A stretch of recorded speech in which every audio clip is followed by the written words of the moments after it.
That's going to put the odds virtually above 95% in your favor. Because the first time, the chance of that market staying within the range that you predict is 70%. That's the odds of a market staying in the trading range. Okay? But if it doesn't, what's the odds the next time? Well, the odds the next time, once you adjust, the odds are 70% in your favor again. By compounding those odds and having enough money to adjust at least 3 times, you're going to compound your odds to a point of where they're over 90% in your favor. And that's very important. Now, we analyze our positions every time we get into them, and we wrote on this chart some of the things we think about when analyzing the position, so you can also follow our thoughts. Well, first of all, in this position, we are selling the 108 put and 120 call out here. Okay, that's below the lows and above the highs again. What we do, and we're going to show you in a bit, is we run the probability of the market remaining within that trading range. And the probability of the market remaining within this range that we've predicted is 81.5%. That means our probability of success of making money is 81.5%. Okay. The maximum profit on this position is $525. That's the amount that we sold the options for. And again, we always have to consider commissions. The margin required on this position is, let's say, it's $830. It's $830 on this position. Margins, again, on these neutral positions run anywhere from about $700 at the low end to $1,500. Margins are determined by a great computer at the Board of Trade or the Merc that's called SPAN. And SPAN determines what the potential risk for your position is. And it depends on the volatility of the market, how close to expiration we are, several other factors. And so it does vary a little bit. We recommend that you figure about $1,200 per position, which is about the average. And if it's less, so what? So what? So you haven't used all your margin, but it's better to figure a little more than a little less. Okay, so margin on this position is $830.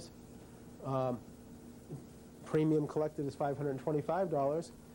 And it's 2 months to expiration, so the annualized yield on this position is actually over 300% if the options stay within that range.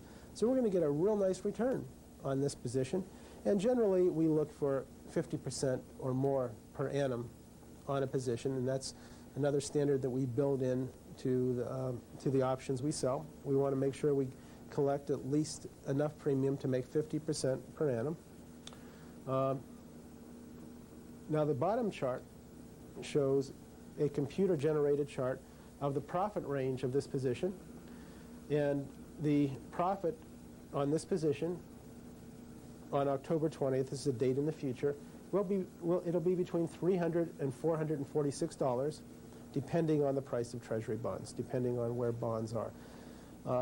But the nice thing about this, again, is we have a large range of profitability. Instead of having to guess, is the market going higher, is it going lower, as long as the market stays within our wide trading range, we make a profit on this position. Okay. Again, let's just do a quick review of the rules of our neutral position. Okay. We are selling options above the 6-month highs. We're selling options below the 6-month lows. Okay. We are taking advantage of the time value decay of both of these options. If the market doesn't make any substantial moves and ends up looking like this, we'll probably just let the positions go and let them either, well, what we do, we don't let the positions expire worthless. Let me pull back a second. Once we collect 75% of the potential profit, we close it out. That's enough.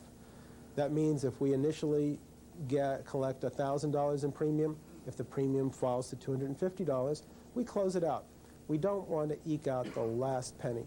Now, although it's probable that the odds will be greatly in our favor of collecting those last few dollars, that's when we could have the most problem. And in fact, the next trade we're going to go into, which is called the free trade, which is exactly the opposite of our bookie position, will show you what happens whenever you hold very small priced options and the market breaks out.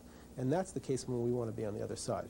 So when the premium shrinks to 75% of the original premium, there's only 25% left, we close out our position and take profits. Okay, and again, just for a quick review, we take advantage of the fact that over 60% of the time markets have no trend, 80% of the time 80% of all options expire worthless, and 100% of the time options time value moves to zero at expiration. Okay, and as we talk about also in our book, your advantages are greater than a bookie. A bookie always has to pay off one side. You don't. You don't. If the market stays within that wide range, you collect from both options. Okay, number one, that's one advantage better than the bookies. Number two, every day, every option loses some of its time value. Number three, you don't have to trade or play the game unless you feel the odds are in your favor. If the market begins making big moves, if there's lots of volatility, and in fact we have listed in the book 6 different times when we do not trade at all. We do not trade at all. When there's severe economic or world problems, when there's major economic or political problems in the United States, when the stock market or the gold market's making big moves, those are some of the times when we close out all of our positions, because those are times